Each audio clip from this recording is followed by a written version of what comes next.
और उसमें उन्होंने क्या किया, राष्ट्रपति, उपराष्ट्रपति, प्रधानमंत्री, अध्यक्ष, इनके चुनाव के खिलाफ कोई कोर्ट में जा ही नहीं सकता है, ऐसा उन्होंने, और वो भी रिट्रोस्पेक्टिव किया, आगे के लिए नहीं, पीछे का भी, अपने पापों का भी उन्होंने। और आदरणीय सभापति जी, मैं संविधान की बात कर रहा हूं, मैं संविधान के आगे पीछे कुछ नहीं बोल रहा हूं।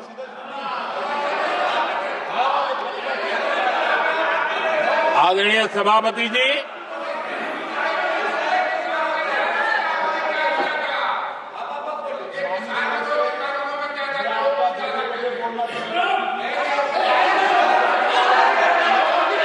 आदरणीय सभापति जी,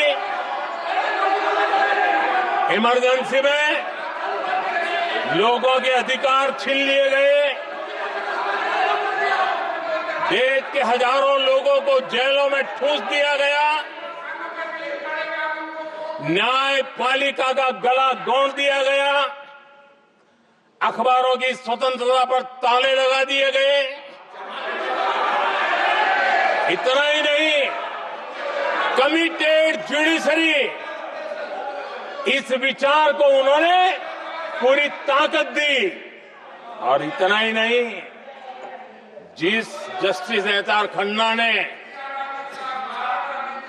उनके चुनाव में उनको खिलाफ जो जजमेंट दिया था, वो इतना गुस्सा भरा था कि जब जस्टिस एचआर खन्ना, जो सीनियरिटी के आधार पर सुप्रीम कोर्ट के चीफ जस्टिस बनने थे, जिन्होंने संविधान के सम्मान करते हुए उस स्पिरिट से इंदिरा जी को सजा दी थी, उन्होंने मुख्य न्यायाधीश नहीं बनने दिया। ये संविधान और अलोकतांत्रिक प्रक्रिया रही।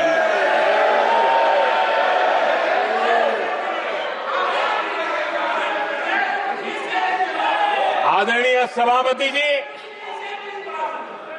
यहां भी ऐसे कई दल बैठे हैं जिनके मुखिया भी सारे जेल में हुआ करते थे। ये इनकी मजबूरी है कि वहां जाके बैठे हैं, उनको भी जेलों में ठूस दिया गया था। आदरणीय सभापति जी, देश पर जुल्म तांडव चल रहा था, निर्दोष लोगों को जेलों में ठूस दिया जाता था, लाठियां बरताई जाती थी, कई लोग जेलों में मौत के शरण हो गए थे, और एक निर्दयी सरकार संविधान को चूर चूर करती रही थी।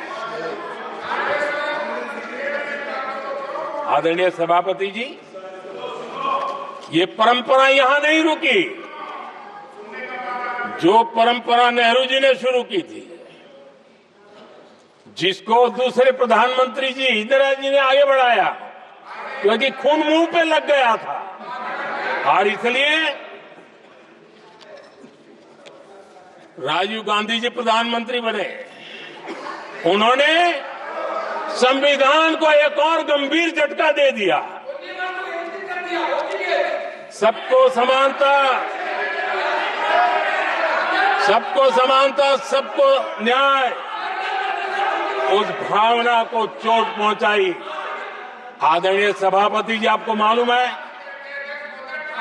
सुप्रीम कोर्ट ने शाहबानो का जजमेंट दिया था। एक भारत की महिला को न्याय देने का काम संविधान की मर्यादा और स्पिरिट के आधार पर देश की सुप्रीम कोर्ट ने दिया था।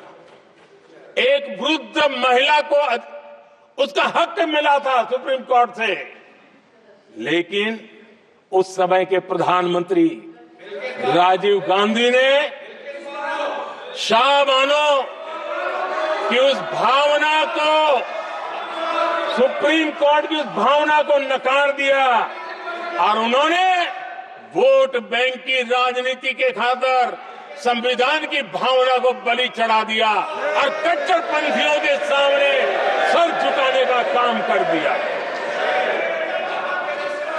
उन्होंने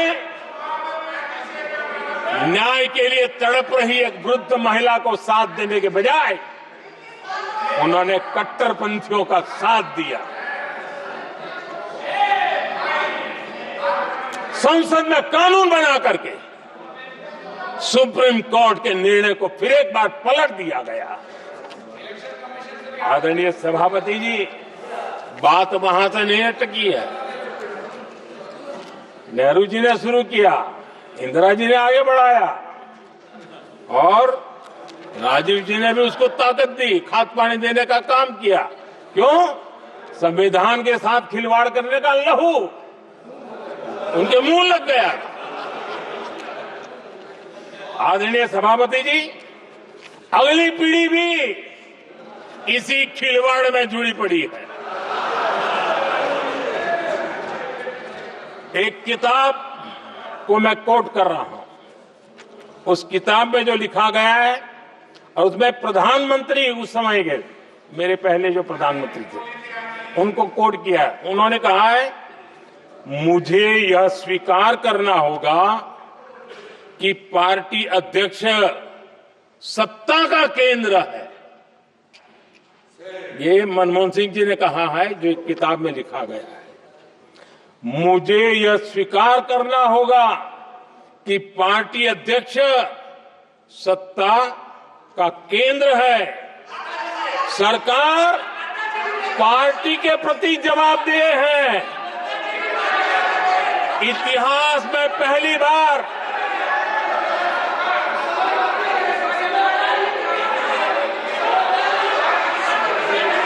आदरणीय सभापति जी, नहीं, आप सदन इतिहास तरीके में निकलना पहली बार नो, ये तरीका बिल्कुल ठीक नहीं है।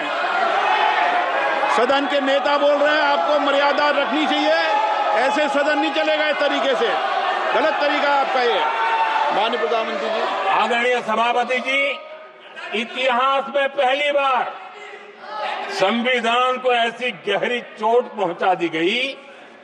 संविधान निर्माताओं ने चुनी हुई सरकार और चुने हुए प्रधानमंत्री की कल्पना तक ही हमारा संविधान था, लेकिन इन्होंने तो प्रधानमंत्री के ऊपर एक गैर संवैधानिक, और जिसने कोई शपथ भी नहीं लिया था, नेशनल एडवाइजरी काउंसिल पीएमओ के भी ऊपर बैठा दिया।